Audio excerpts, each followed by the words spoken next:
അടുത്ത 2 ദിവസം പാലക്കാട് ജില്ലയിൽ ഉയർന്ന താപനില 39°C രേഖപ്പെടുത്താൻ സാധ്യതയെന്നാണ് കേന്ദ്ര കാലാവസ്ഥാ വകുപ്പ് പറയുന്നത്. കൊല്ലം ജില്ലയിൽ 38°C വരെയും, കോട്ടയം, തൃശൂർ, പത്തനംതിട്ട ജില്ലകളിൽ 37°C വരെയും താപനില ഉയർന്നേക്കും. അലക്സ് റാം ഹോമിച്ചിരുന്നു. അലക്സ്, കൊടുംചൂടെന്ന് പറഞ്ഞാൽ നല്ല കട്ടച്ചൂടിലേക്കാണ് ട്രെൻഡ് അല്ലേ?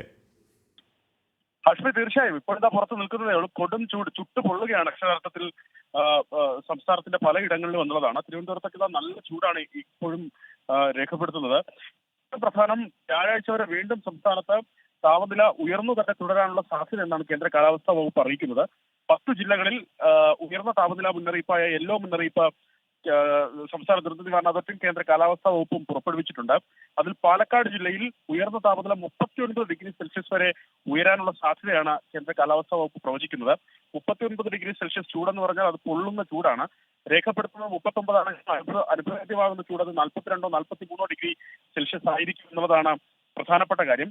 കൊല്ലത്ത് ഉയർന്ന താപനില 38°C വരെയും, കോട്ടയം, തൃശൂർ, പത്തനംതിട്ട ജില്ലകളിൽ ഉയർന്ന താപനില 37°C വരെയും, തിരുവനന്തപുരം, ആലപ്പുഴ, എറണാകുളം, കോഴിക്കോട്, കണ്ണൂർ ജില്ലകളിൽ കൂടിയ താപനില 36°C വരെയും രേഖപ്പെടുത്താൻ സാധ്യതയുണ്ടെന്നാണ് കാലാവസ്ഥാ കേന്ദ്രം അറിയിക്കുന്നത്. അത് മാത്രമല്ല, ഈ സാധാരണ രേഖപ്പെടുത്തുന്നതിനേക്കാൾ 2 മുതൽ 4°C വരെ ഈ ജില്ലകളിൽ താപനില കൂടിയേക്കും എന്നുള്ളതാണ് മുന്നറിയിപ്പ്. എന്താണെങ്കിലും അസ്വസ്ഥതയുള്ള കാലാവസ്ഥ തുടരാനുള്ള സാധ്യതയാണ് കേന്ദ്ര കാലാവസ്ഥാ വകുപ്പ് അറിയിക്കുന്നത്.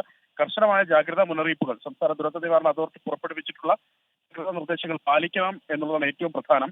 ഈ വേനൽക്കാലത്തിന്റെ പശ്ചാത്തലത്തിൽ ജ്യൂസ് കടകളിലും ഒപ്പം ഈ കുപ്പിവെള്ളത്തിലുമൊക്കെ പ്രത്യേക പരിശോധന നടത്താൻ ഭക്ഷ്യസുരക്ഷാ വകുപ്പ് തീരുമാനിക്കുക കൂടി ചെയ്തിട്ടുണ്ടെന്നുള്ളതാണ് ഏറ്റവും പ്രധാനം. കാരണം ജ്യൂസും അതുപോലെ ഈ ഐസൊക്കെ നല്ല വെള്ളത്തിലാണ്, ശുചിയായ വെള്ളത്തിലാണെന്ന് ഉറപ്പുവരുത്തുന്നതിന് വേണ്ടിയുള്ള നടപടിയാണ് ഭക്ഷ്യസുരക്ഷാ വകുപ്പ് ഈ ഘട്ടത്തിൽ ആരംഭിച്ചിരിക്കുന്നത്. ഹാഷ്മി.